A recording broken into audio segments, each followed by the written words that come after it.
نحمده ونصلي ونسلم على حبیبہ الکریم اما بعد فاعوذ باللہ من الشیطان الرجیم بسم اللہ الرحمن الرحیم۔ رمضان المبارک کا بابرکت مہینہ شروع ہو چکا ہے اپنی رحمتوں اور برکتوں کے ساتھ، اور قرآن شریف میں ارشاد ہے اے ایمان والو تم پر روزے فرض کیے گئے ہیں جیسے تم سے پہلی امتوں پر بھی روزے فرض تھے، تاکہ اللہ تعالیٰ تمہیں تقویٰ اور پرہیزگاری نصیب فرمائے۔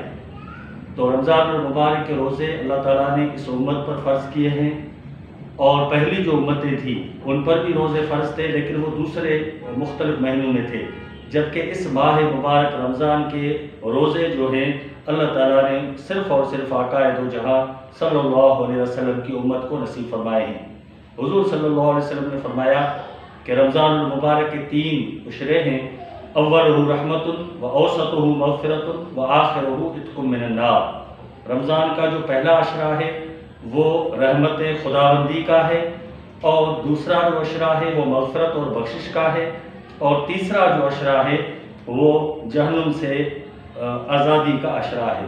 لہٰذا ہمیں اس ماہ مبارک میں روزے رکھنے ہیں، تراویح پڑھنی ہے جو کہ سنت رسول صلی اللہ علیہ وسلم ہے، اور قرآن شریف کی تلاوت کرنی ہے، کیونکہ قرآن شریف کا جو نزول ہوا ہے وہ رمضان المبارک میں ہوا ہے۔ جیسے ارشاد ہے شہر رمضان الذی انزل فیہ القرآن، رمضان کا وہ مہینہ جس میں قرآن شریف کا نزول ہوا۔ تو ہمیں چاہیے کہ ہم اس مہینے میں ابھی سے ہی قرآن شریف کی تلاوت شروع کریں، کم سے کم 27 رمضان تک قرآن شریف کا ختم پورا ہو جائے۔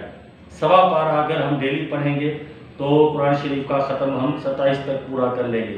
اس کے علاوہ تراویح جو ہے اس کی بہت بڑی فضیلت ہے، اور باقی جو نیکی کے کام ہیں درود و سلام پڑھیں، ذکر کریں، فکر کریں، اور کوئی سیرت طیبہ کی کسی کتاب کا مطالعہ شروع کریں، تو اس ماہ مبارک میں بہت ساری اللہ تعالیٰ ہمیں رحمتیں اور برکتیں عطا فرمائے گا۔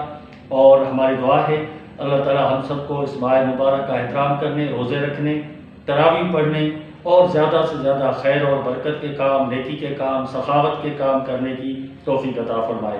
وما علینا الا البلاغ المبین۔